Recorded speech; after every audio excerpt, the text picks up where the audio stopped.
Welcome. I am Carol Burton, the Director of Garden Education for Urban Harvest.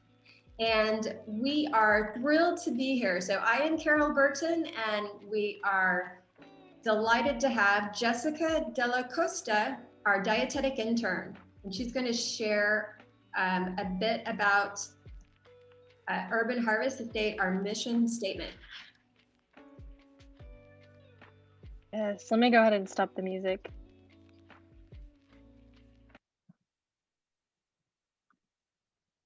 Alrighty. So yes, if you are not familiar with Urban Harvest, we are a nonprofit organization that enriches the Houston community by providing community garden programming, farmers markets, gardening classes like these, and youth education. Yeah, thank you, Jessica. And we are here today because we are sponsored by AARP for this dynamic programming to bring you gardening.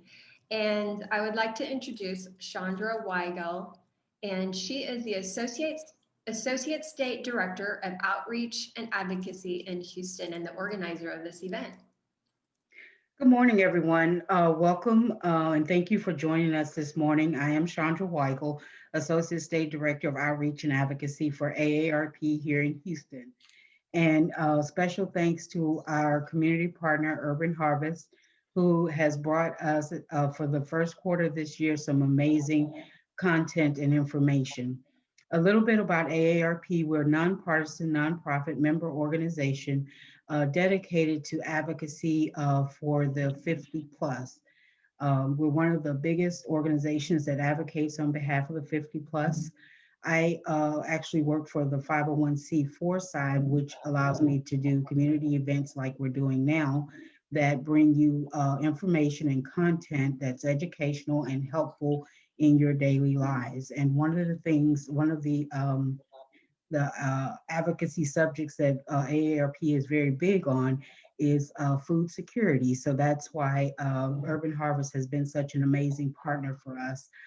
Thank you to Sherry, Carol, and Jessica, and Libby, and the other team members for pulling these events together and bringing you this amazing content.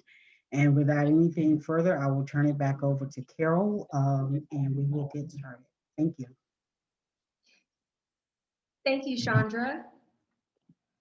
Okay, so Jessica is going to play just a short little clip for AARP, and we're also going to post the YouTube channel to AARP because that's where you will find these videos of these classes at a later date to go back and watch. Okay, I see you're free. Hey! Hi! It's time to crack an egg. Easy, any style egg works here. Or smile. Well done, this looks great.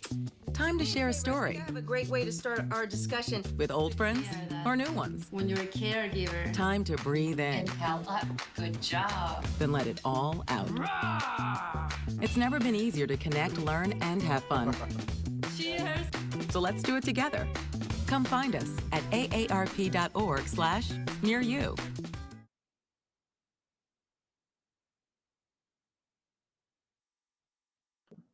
Thank you, Jessica, for showing that video of AARP. We will be posting the link to the AARP YouTube channel in the comments.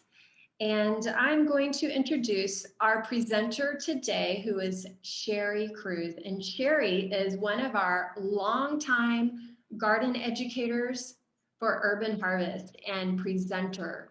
She is a lifelong gardener.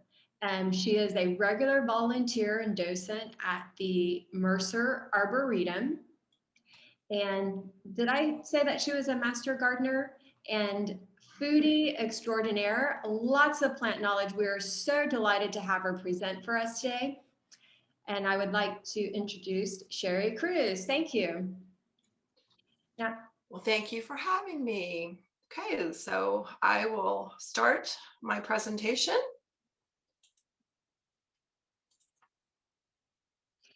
Oh, sure. I do want to let everybody know who's joining us today. If you have a question related to the slide, you may raise your hand or post in the chat your question. I will be facilitating questions for Sherry. We also have a question and answer box. So if you use the question and answer box, then everyone can see your question. If I know the answer, I will answer it, or I'll post that we'll answer it live at the end. And so the last 10 minutes, we will have a Q&A discussion. We will end promptly at 11, but Sherry and I are available to stay online. This is sort of the offline if there are more gardening questions that you would like us to answer. And so without further ado, I will turn it over to Sherry. Okay, so we're just going to share a few tips, just the helpful information, give you a little know-how on how to create that perfect garden, that perfect habitat to attract our lovely winged butterfly friends and your other pollinators, because let's not forget them. They're also very important, our bees and beetles and all those kind of folks. So there are over 450 species of butterflies. Scientists believe that exist in Texas, and around 100 of them can be found in the Houston area. But let's just remember that there's thousands of other pollinators, wasps and flies and beetles, hummingbirds, moths, bats, and even mosquitoes. The adults do feed on flowers as well. So worldwide, we have seen pollinators are suffering from loss of habitat, chemical misuse, introduced an invasive plant and animal species, and diseases and parasites. Markedly, we've seen the monarch population across the eastern United States and Canada and Mexico has declined nearly 80% in the past 20 years. And additionally, 30 native pollinator species are designated as a species of greatest conservation need. So they're in peril. Without pollinators, the US would lose a third of its fruit and vegetable crops. There's just no way that farmers could pollinate all the crops that they're producing. So what can you do? Plant natives, plant a variety, create some habitat for our insect friends. And be really careful when you're using chemicals, including organic chemicals. And just consider plants that we often think of as weeds, such as nettles. They are very important food sources for our local species. So why would you consider natives? They're low maintenance. They're adapted to your climate, to your soil. So they don't take a lot of water, a lot of pampering. Certainly they don't need the chemicals. You're going to help sustain nature. And it creates a healthy place for ourselves as well as for the wildlife. Again, they're going to just thrive without you having to put a lot of work into them. You're going to promote biodiversity. And often our highly bred plants, our cultivars, do not produce as much nectar as the original native plants, such as current day pansies have relatively little. They've been bred and bred and bred for color, for size, and they just don't have much nectar anymore. So consider that when you're filling your pots with lots of pansies. And then just stewardship of our Texas heritage. So why biodiversity? It's going to help when you diversify your plant species, you're going to help provide not only food, but shelter and breeding grounds for our butterfly friends, our insect friends. You need to consider annuals and perennials, shrubs, trees, vines, and ground covers. And then you need to remember to plant for overlapping bloom cycles so that we have year-round blooms to provide the food for our insect friends. So the thing about chemicals is even if it's not a lethal dose, so many times certainly pesticides can be a lethal dose, but there's also sublethal doses. And some of the things you'll see with pesticides is it's going to cause learning disabilities, problems with foraging and reproduction. And herbicides in a non-lethal, it's going to just reduce the available food for our adults and for our larvae. Remember, many times you're using herbicides on what we consider weeds. Well, that might very well be that nectar or host plant for that butterfly. And then fungicides can impact the adult growth. So here we see a slide, a very sad slide. This is a monarch butterfly caterpillar, and we see a healthy chrysalis on the right of our screen. On the left of the screen, this is actually a monarch that probably had come in contact with some pesticides, and it didn't kill the caterpillar, but as you see, it was not able to form its chrysalis. You can see at the bottom, it kind of started and then it just died. So just to talk about how do you identify maybe between a butterfly and a moth. So butterflies, looking closely, their antennae usually end in a little club. They're going to be mostly active in the daytime, where moths are primarily active in the night. And when you see a resting butterfly, they're going to hold their wings closed and vertically up over while they're, except when they're basking and they're opening their wings to absorb all that nice warmth, where moths will usually rest with their wings open. And then moths tend to form their cocoon wrapped in leaves and hidden, where a butterfly is going to be in an unprotected chrysalis and usually somewhere out in the open, but usually up high where they feel safe. So planning the site, some things you need to consider. There needs to be some form of shelter from wind and rain. So maybe one side's up against a wall or a nice solid fence. You do need to plant for not only nectar, and this could be a wide array of plants, different colors, plants offering nectar for the adults to feed on, but you also remember to plant host plants.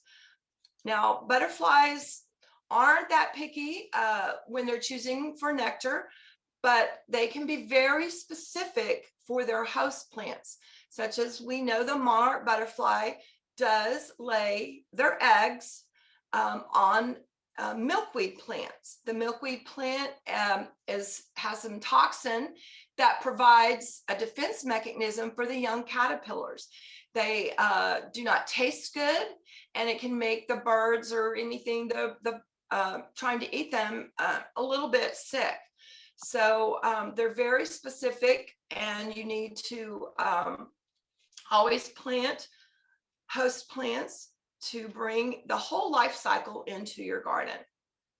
Oh, Sharon. Yes. We do have a question because in the previous slides, you spoke about pesticides and how they can affect and disrupt and harm pollinators. So is neem oil harmful to pollinators? That's one of the questions that was posted in. Neem oil, as anything, as we said, you should use even organic. It is organic. We need to use those judiciously. It's best to spray it early in the morning when maybe your bees and things aren't as active. But you have to also be careful with neem, because when it gets too hot, as we certainly do here along the Gulf Coast, you shouldn't be using neem when it gets around above 90 degrees. It does coat and suffocate insects. So yes, if you sprayed, it could impact. I don't think it will have residual effects, but if you were directly spraying it on our pollinators, I would think it would be harmful for them. Again, not maybe long term, but just if you coated them and sprayed them, that could cause them issues. Okay, thank you. So, and then you need to always think about trees and shrubs, because butterflies do need a place for roosting in the evening. You want to have a sunny location because they do need the warmth of the sun to help warm their blood, to give them the power of flight. And you would want to consider maybe placing some large rocks where they can bask in the sun. Do want to mimic nature. When you're planting in nature, you don't just have one or two in a plant population. You want to think of planting in drifts and adding many plants all in a nice drift of the same species. Remember to plant grasses, because grasses are many young caterpillars, such as a lot of our skipper butterflies, actually feed on grasses. But also that's a good place to add shelter for the butterflies. And providing water is crucial. Creating a brush pile, maybe that's also adding a place for them to shelter, to hide from their enemies, birds and things. Leave a patch of bare soil that also provides them a place to bask in the sun. And add a little puddling pool. You can dig out a small area of soil. You can place some sort of container down in the ground to hold the water. You can fill it with sand. They do need to be able to land and sit in it. So you don't want just a little pool of water, but filling that with sand and just keeping that moist. And we normally see the male of the species attracted to these little puddling pools, but they're looking for some real crucial salts and amino acids that they're able to get from that type of structure. So this is just a picture of what I'm talking about, drifts. And you've got some nice tall grasses there in the background. And then we've got some beautiful echinaceas, a great butterfly plant. It's got that nice flat big ray flower, nice landing pad for many of our butterflies. We've got some yarrow, which is going to offer all the tiny little clustered of flowers with lots of nectar all available. You'll see some of our larger swallowtails. They don't often just land like some of the smaller butterflies, but you'll see them constantly fluttering. And so that nice cluster of flowers as the yarrow provides is great for them.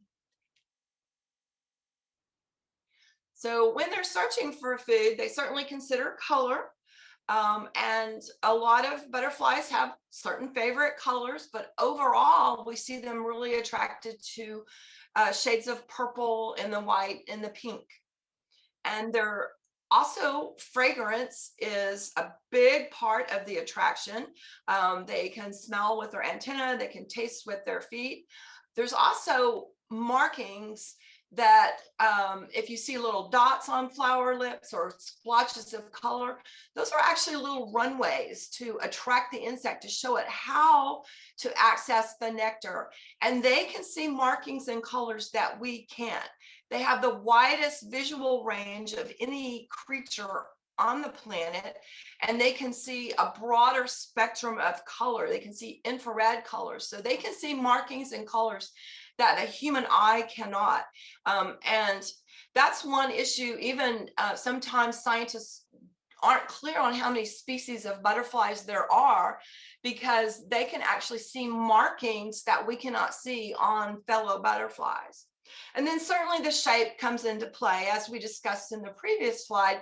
A nice large flat place for a butterfly to land is fantastic, but also when you have the clustered flowers, the tiny little flowers, say like a pinta or a yarrow, you're going to be providing, I think of it as like a little smorgasbord, a banquet for a butterfly, many sources right there in one spot for nectar. So some of the environmental factors, as temperature, humidity, wind, day length, sunlight, the soil, the health of the plant, can all affect the production and the secretion of nectar. And some butterflies feed on things other than nectar, tree sap, honeydew. Now, honeydew is a secretion. Many insects that feed on plant materials, so like your aphids, they suck from our plants, and they cannot handle all the sugars that they get from the phloem tube of the plant that they're sucking from, and they secrete that excess sugar in the form of honeydew, and so some butterflies will feed on that. Rotting fruit. So if you have a fruit tree, it's good to sometimes leave some of that fruit to go ahead and start rotting and decaying on that tree, because there's butterflies that can feed from that. Dung. Some butterflies do feed, get some minerals and proteins from dung.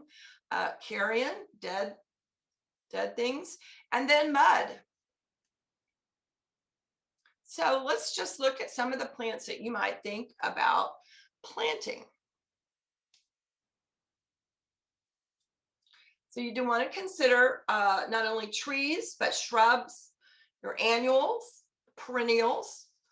Many of our herbs and vegetables can be fantastic plants for our pollinators, vines, and then of course, ground covers. So we'll take a look at some trees. So buttonbush is a fabulous plant for our pollinators. It is very fragrant, and if you have a buttonbush or have ever walked by a buttonbush in bloom, you're going to see it just visited by so many different pollinators. It is a deciduous tree. It does require a little bit of shade. Likes a wet environment, so it's a great tree to plant if you have a low space in your yard that retains a little moisture, or alongside of a pond feature. It is a smaller size tree, 6 to 12 feet. It's got a very interesting growth habit, so you're going to have some twisted limbs and branches that add a lot of interest in your garden. Fantastic tree. Your southern magnolia does attract a lot of our bee pollinator friends, but because in most of Texas, the species that we have are evergreen here, it does provide nice shelter and habitat for our butterfly friends. Parsley hawthorn blooms lovely in the spring, offering a lot of nectar and pollen. It is deciduous. It tends to be an understory tree requiring a little bit of shade, but just average water. It's a very lovely native tree. And then oaks, we have so many variety of oaks that grow here in the Texas area, and they know that they support over 500 species of butterflies. And then the chase tree, this is non-native, but it's a great tree to grow for our pollinator friends. It is deciduous, 10 to 20 feet, does enjoy full sun, and it does actually enjoy well-drained and actually poor soil. So it's a great plant that doesn't need a lot of attention, and it does bloom June through September. Citrus is fabulous for our pollinator friends, our butterfly friends. In fact, it would be a host plant for our giant swallowtail. So you will see eggs, and this is the larval form, the little caterpillar of a giant swallowtail here you see on the right. And it is disguised. It does look like bird droppings, and that's its defense mechanism. Now we'll take a look at some shrubs. So butterfly bush is fantastic for our butterfly friends. Here we start to see that inflorescence with all the teeny little clusters of flowers. It does enjoy full sun. It is comfortable with many different types of soil. does bloom through the summer into the fall. But if you're deadhead, meaning removing all the dead blossoms, that's going to promote constant blooming. So you're going to continue throughout the season to add blooms for our pollinator friends. So American beautyberry is one of our really important native shrubs. It is deciduous. It can take full sun or even part shade. You often see them in the wild growing on the edges of forests. And it does like moist soil, but it doesn't have to stay completely wet. It can grow up to about 9 feet, and it is a fabulous source of pollen and nectar for our pollinator friends. And then eventually, as it berries, it's great food for our birds. Sherry, the majority Yes. of our participants joining us today, 63% of us, of our participants garden in containers. And so as you're going through, I'm just curious if beautyberry would make a good container plant. So, You know, I really don't see why not. I personally have never grown them in a container. I do a ton of container gardening, and you can build a gorgeous butterfly garden with just containers by clustering them to complete that drifts, to give you that illusion of drifts. And many citrus, smaller citrus varieties do fantastic in containers. I do not see why American beautyberry would not. It is a very adaptable. Again, it's a native, and natives, just thrive. And I would just not totally over enrich the soil, perhaps. But other than that, I really don't see why it wouldn't do well. excellent, thank you. So, and speaking of containers, Lantana does fabulous in a container. Our native one gets quite large, but it easily is kept tamed by just trimming and pruning it. It can take a hard prune and pop right back. It is perennial, and depending on your climate, it can go dormant in the winter. It does enjoy full sun for best blooming. It does like to be well drained. It's drought tolerant. Once this plant is established in your landscape, you don't really have to go water it unless we're in a drought period.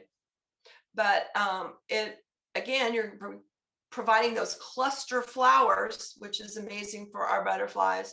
And it's deer proof for those of you that have problems with deer coming through. Deer do not care to eat it.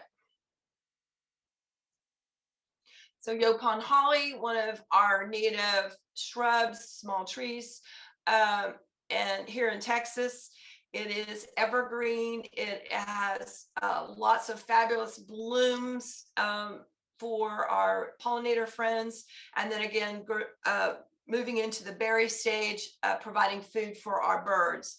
It can take wide variety of soil types, 25 feet plus. I don't know, I have one in my yard. I have a lot of mature Yopons in my yard, and I've got some that are closer to 35 feet. It is our only native plant that has caffeine. So you can actually harvest your leaves and dry them and make a tea. And there you go. You've got your caffeine fix. So the Virginia Sweet Spire, it's semi-evergreen. So depending on our weather conditions, if it loses its leaves, goes dormant. It does enjoy part shade. You're going to want to provide a little extra moisture for this plant. This one does great in containers, about 6 to 8 feet. And it's got a fabulous smell to it, and it's going to really attract those pollinators. So now let's take a look at our annuals that we can grow. Cosmos grow very easily from seed, and they will continue to reseed. If left in their space, they do enjoy full sun. They're certainly drought tolerant. They can take a wide variety of soils, and poor soil is just fine for them. They come in various shades. You can get whites, pinks, oranges, yellows. Some are quite tall, and some varieties stay more 18 inches or so. But growing a mix of them, adding the different colors and the different heights will be an excellent program for your butterfly garden. So this is one of our natives, clasping leaf coneflower. I love this flower. Again, you're providing that nice landing pad there for our butterfly friends. It can take some shade or full sun, does enjoy a little more moisture soil, and it's going to bloom spring to summer. Our plains coreopsis, you see this blooming all over the place. It's can take part shade or full sun, enjoys a little bit of moisture soil, and it also will reseed. And so if you got a patch established, it will keep coming back reliably for you each year.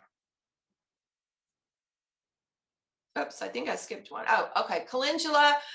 This is one of our cool weather annuals, and it's considered an herb. It is edible, so you can add it to salads to add that nice bright yellow or orange. Some are yellows, there's yellows and orange ranges for this flower, and it is a great plant in the cool weather, in the winter, when maybe there's not a lot of other plants blooming.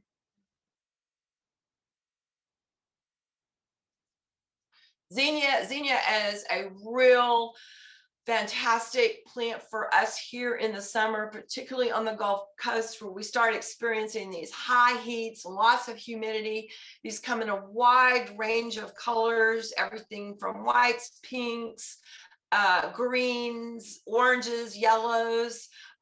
Again, that nice flat landing pad, lots of little flowers to drink from in the interior. It's a ray flower, so it's a composite flower. So what you see with the outer petals, those are just the petals to attract the pollinator friends with their bright colors and their nectar glands, or their scent glands, I should say. And then once they land, there's many small little flowers in the center to nourish from. But they do enjoy full sun. They are drought tolerant. They don't take excess water to keep them going, and they will reseed in your garden, and they'll bloom in late spring all the way up till we get a freeze, and they're really super easy to grow. So let's look at some perennials. Purple coneflower is one of my favorite perennials. I always have them in my garden. Again, that big flat landing spot. They can take some shade, but they flower best in full sun. They do like well-drained and dry conditions, so they're certainly drought tolerant. You don't want to overwater these guys at all. If you are planting them for the first time, just be aware to plant them high. You don't want to bury that crown of that plant, because those roots can rot in some of our clay soils that we have here in the Gulf Coast. Just a range of colors in these guys as well. So they're just, like I said, one of my favorite plants, and they are considered an herb because, as many of you have probably tried echinacea tea, it's great for respiratory ailments. It was used primarily, it was grown primarily for antibiotics. It was used heavily in this American Civil War. And it is the roots that they remove and grind up and use as an antibiotic. White Gara, I love Gara. Gara looks like butterfly to me. It has long little stalks and little wispy flowers that really move about in the wind, and they remind me of little butterflies flitting in the garden. It's perennial. It is native. and it can take part shade or full sun, a wide range of soil moisture. It can sit with some water, also can take it really dry and be drought tolerant.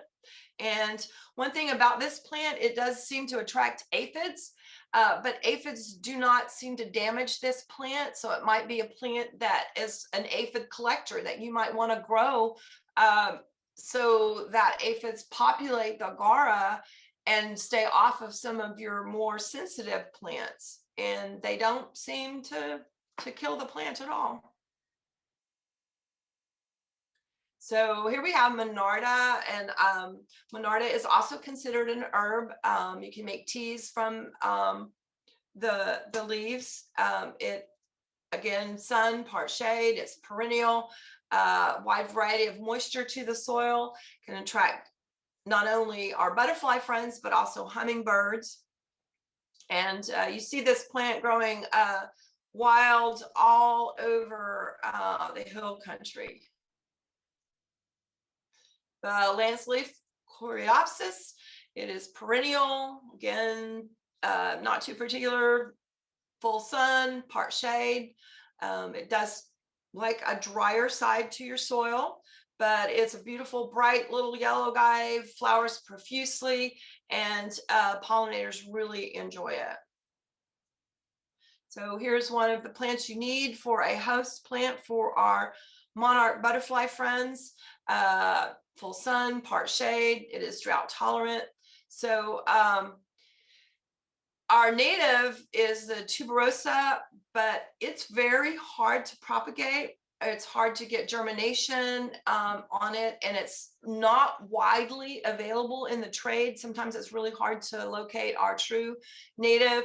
There's probably about 35 different milkweed plants in Texas, but it's a large genus. There's many species. There's even tree forms in this family, and the butterflies will feed on anything in that milkweed. Now, sometimes the females will land on different plants, and they actually can tell which one has more toxic chemical in it, and they'll prefer the most toxic one they can find. So sometimes they make their choice based on that. But for those of you maybe more in the hill country, we've got some beautiful different milkweeds there that are native. So just check your area and check the milkweeds that grow in your area and choose from that selection. Sherry, we do have a question. Yes. From one of our participants, and so monarchs are a desired butterfly to attract to their garden, and they want to know, do they put an atrium over it? An atrium over their garden? And so I think that a lot of people want to know if, like the Museum of Natural Science has an atrium in which to enclose and keep the butterflies. And I know that when they lay their eggs and there are caterpillars there, if you bring them inside, you may want to put them in a container. But that was a question that was brought up. I'll let you speak to that. Well, no, I mean, they're wild. You want to leave them the availability to forage for food, find their own selections. It's really hard in an enclosed situation to provide them that, array that they need.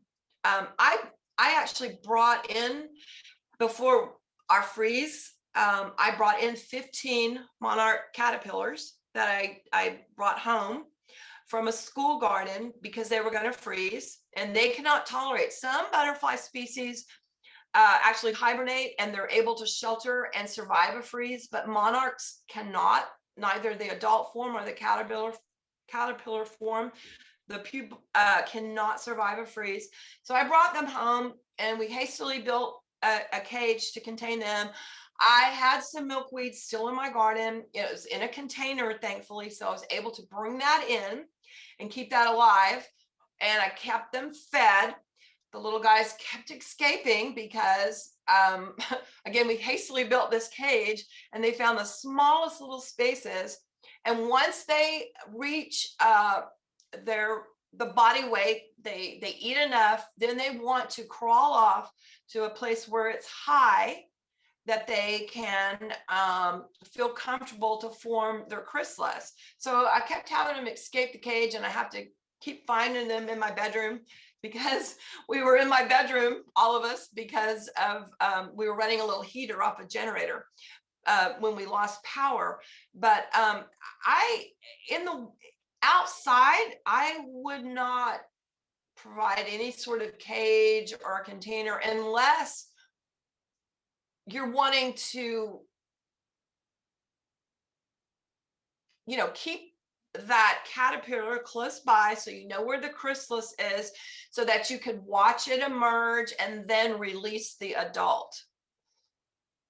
Okay, thank you. And I think that one of our other participants says that because the caterpillars have a very high death rate to wasps, she has mesh cages and brings some of the caterpillars inside to feed, to form their chrysalis inside the cage. So just sharing that from one of the participants. Yeah, I mean, I get that.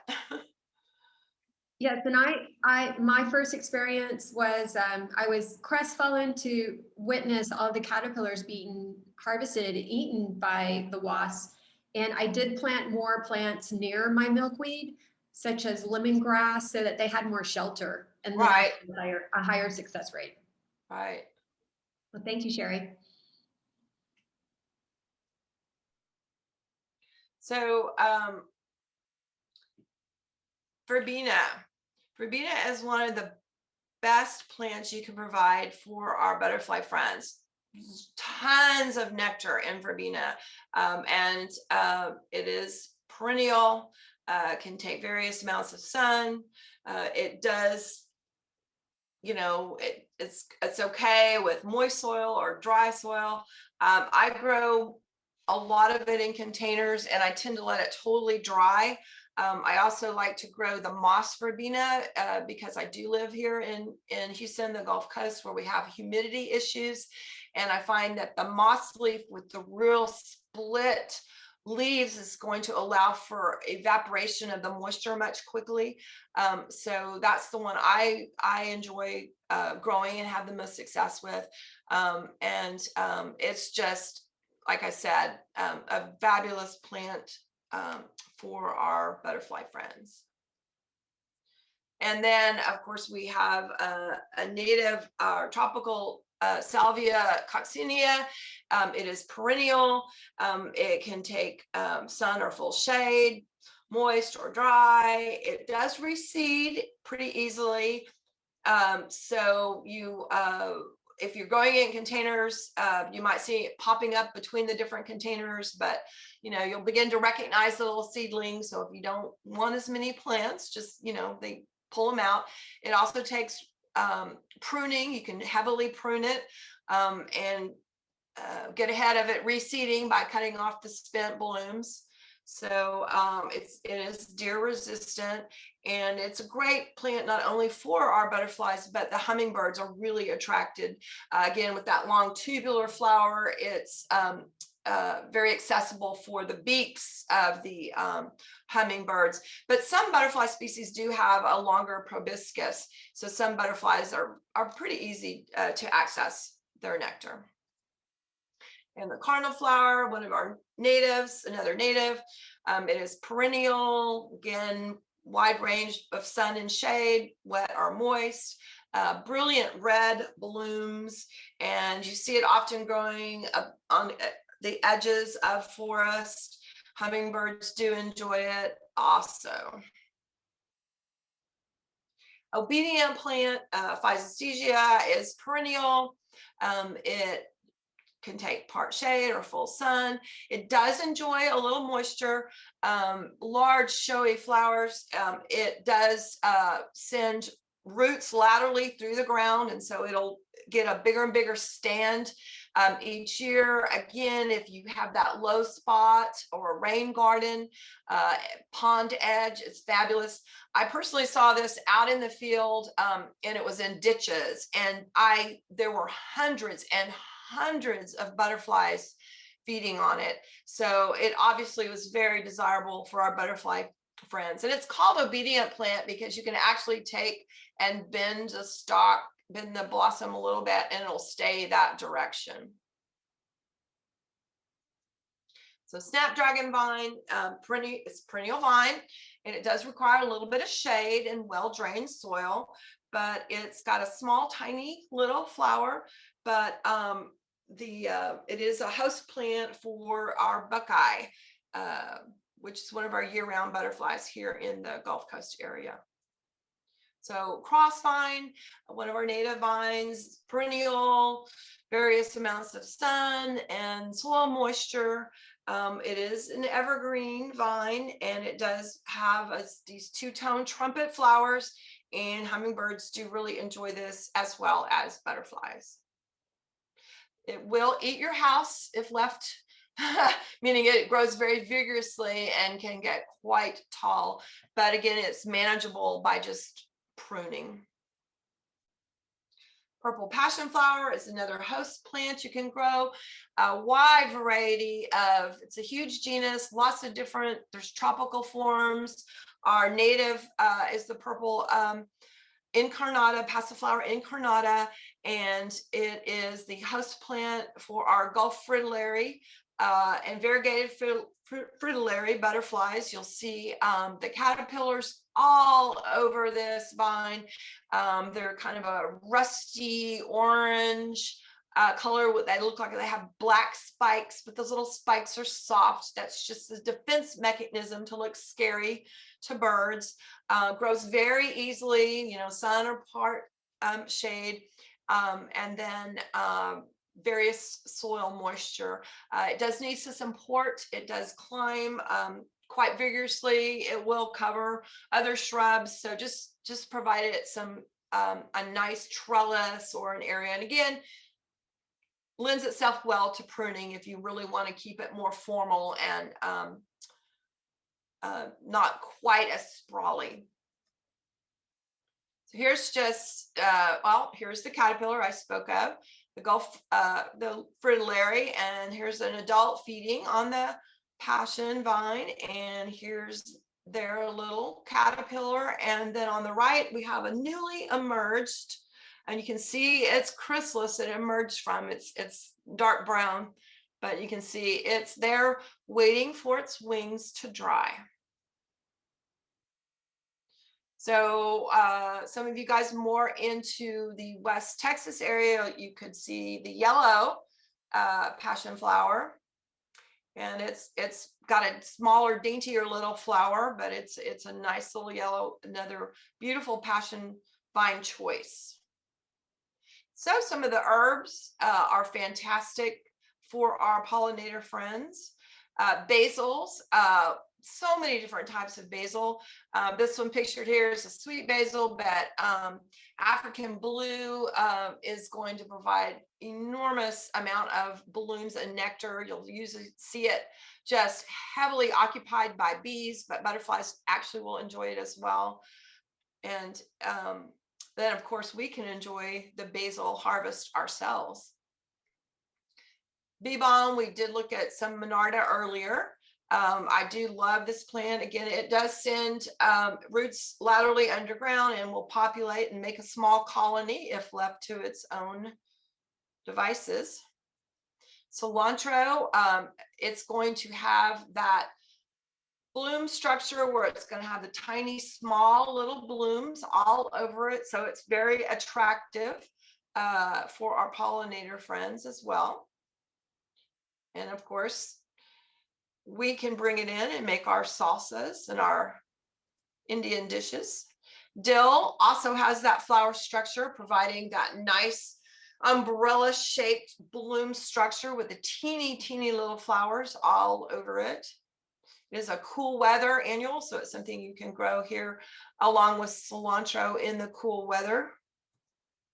And same thing with parsley. It's also going to have that umbrella shaped inflorescence that's going to provide those small, tiny little flowers. And it's also one of our cool weather annuals. And this is just a picture of a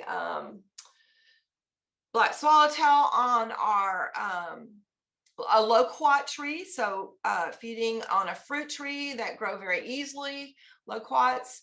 And this is a chrysalis of a black swallowtail, and it happened to form its chrysalis. It felt safe crawling up the stem of a Swiss chard plant and forming its chrysalis there. So we're at the question point.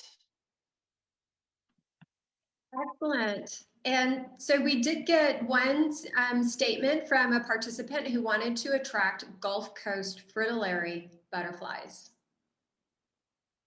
Well, you need to provide, they're pretty free ranging on the nectar source. So the adults will source from, many types of plants for their nectar. So just grow, many different food sources for the adult. And then you do need to provide some passion vine for the caterpillars, for the young. So you'll have the whole complete life cycle. And they literally will stay in the area. You'll see the adults hanging around for a long time, and you'll have all the little caterpillars, and you'll be able to see their chrysalis, because passion vines, given their height, really add a lot of height for the little caterpillars to feel safe forming their chrysalis right on that plant itself. Yes, that is one of the first butterflies that I unintentionally by accident attracted to my garden, the Gulf Coast fritillary caterpillar, because I was growing passion vine on my balcony because I love the flowers. I thought they were gorgeous. And when I first saw the caterpillars, I thought, well, I don't want this pest eating my plant. So it actually picked it off. Unfortunately, until I learned that it was the Gulf Coast fritillary butterfly. And now I'm excited to see the caterpillar munching on my plant. And it does not kill the plant. It might knock it back a little bit. And what I have since learned is that by eating some of the vine, it actually opens the canopy for any flowers below. So everything in nature seems to have a relationship with each other and a purpose that we may not see right away. Someone did ask, what is the name of the bush that displays little red balls? Do you remember seeing that? Little red balls. You did show button bush, which has the balls of white flowers, which is very high in nectar. Yeah. Is it a frilly little ball or a solid ball? Are you talking about the seed pod or a flower that looks more like a ball? Louisa, if you'd like to ask that question, a little bit more description on which flower that was. We've seen so many flowers, and Sherry would be able to share the name of that again. Yeah, you displayed it. It's a bush that has little tiny red balls on it, like tiny balls that really grows every year, no matter, even with the bad weather that we had, it never died. And you showed it before. I did? Yes. But I didn't write down the name. Oh. Yeah, Sherry, if you go out of presentation mode, we may be able to see, scan through some of the slides. So Sherry's going to find that slide. Okay. And it has little red balls and did not die. Is it rock rose? No, rock rose has a blooming flower. Yeah, Pavonia rock has an open, 5 little petals. This doesn't have any flowers. It's just tiny little red balls. Oh, the Yopon, perhaps. Maybe. Could you show me the picture? I know that you guys. Okay. Okay. Yopon holly has its berries, little red berries. Yeah, that's it. That must be it. Oh, the berries. Okay. Thank you, Nancy. Right there? No. This? That's the one. That's the one. Yeah, that's a native. And that's the Yopon holly, the one I said that has it has caffeine in it. It tends to get, mine are about 35 feet tall, but it can again lend itself to pruning, and it's fabulous for so many species, not only for roosting and for sheltering for our butterflies. the nectar that they derive when it's in flowering stage, and then the food that it provides for the birds. Yeah. And also it's great to bring in and decorate inside the house at Christmas time. Okay, Yes, thank you. I have a dwarf weeping Yopon holly, and I've actually taken cuttings so I could actually create some in containers as a little bonsai type trees. They're Oh, super absolutely cool. gorgeous. Super Thank cool. you, Lisa. Okay, thank you.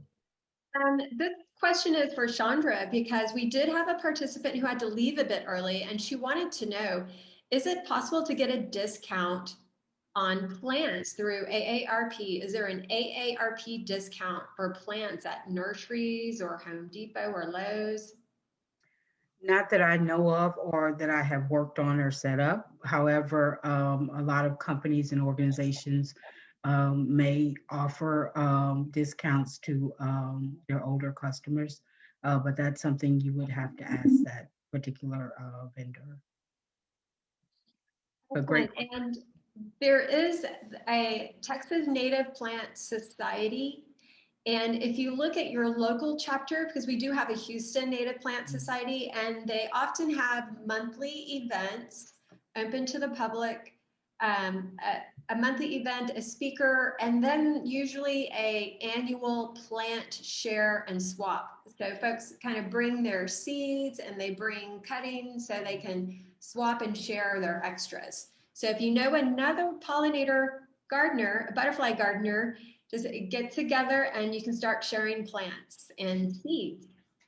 And on their website, the Native Plant Society of Texas, they have excellent information. They'll give you long list of not only nectar plants to provide, but host plants specific to the different species.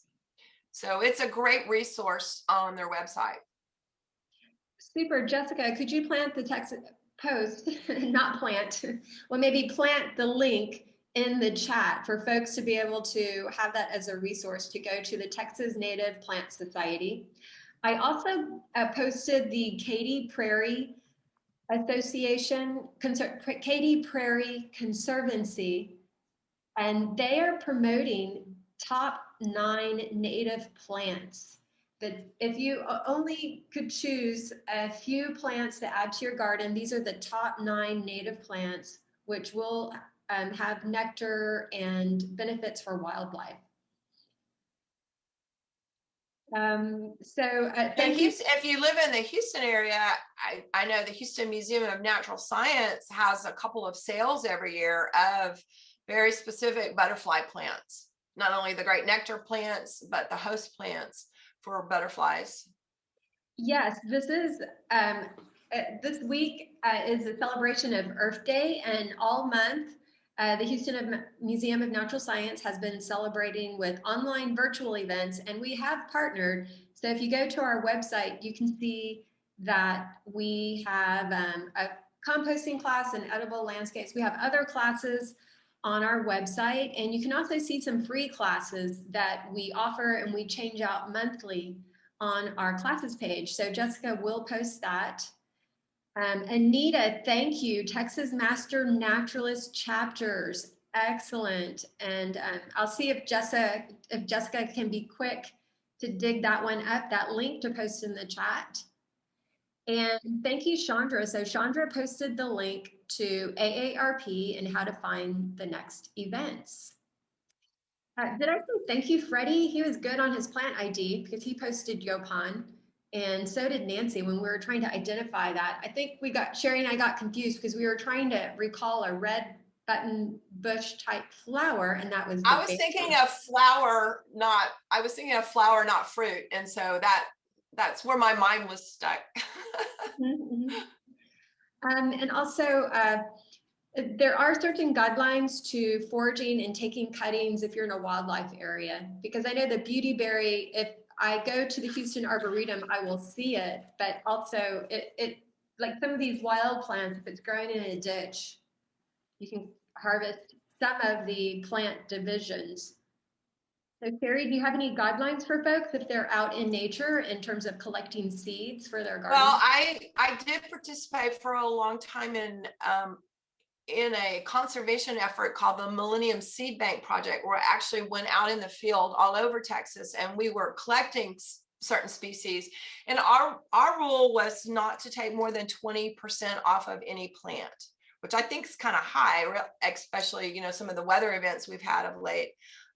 Just be mindful that as far as its reproduction, you know, a lot of them, it might be an annual, and it needs those seeds to drop and survive to the following season.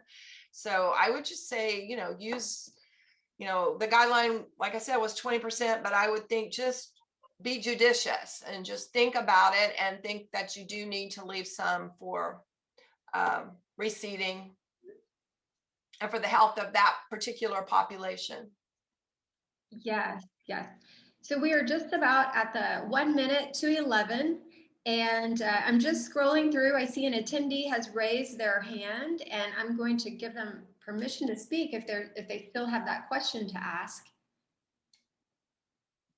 So we have a guest, and you have permission to speak if you'd like to ask your question. Yeah, just to the person that asked if there's a discount from AARP, I just want to say that as an FYI, I live in the San Antonio suburbs, and we're nicknamed Military City, USA, and you can get military discounts at Lowe's and Home Depot and just about any store here with a military discount. My family is from Manhattan, and when I went there, there was a store that also gave a military discount. So it's always worthwhile to ask that. Thank you, Louisa. Thank you for sharing that resource. Okay, so that is all for today. Thanks for joining our class. And Jessica is going to talk about the next class that we have for AARP that's coming up on May 3rd. Yes, so the next class I just posted in the chat. It's called Fermentation, Ancient Wisdom for Healthy Living. And the main speaker is going to be Scotty Sheridan. He's the owner of Scotty's Stout Sauerkraut. You might see this sauerkraut in grocery stores. They sell it at Whole Foods, at Central Market. So he is going to be doing a demonstration on how to make sauerkraut at home, which is going to be really exciting. We're going to send out a shopping list so that you guys can prepare ahead of time, buy all the things that you'll need, so you'll be able to also participate if you'd like to make sauerkraut along with him. So I sent some links to his website, his Facebook page, and his Instagram. So definitely be looking out for this class. It's going to be May 3rd from 10 to 11. Thank you, Jessica. Thank you, Sherry Cruse, for the wonderful presentation. And thank you, Chandra and AARP for allowing us to partner and share what we know, share what you know, and share what you grow. Thank you, and y'all have a good day. Thanks.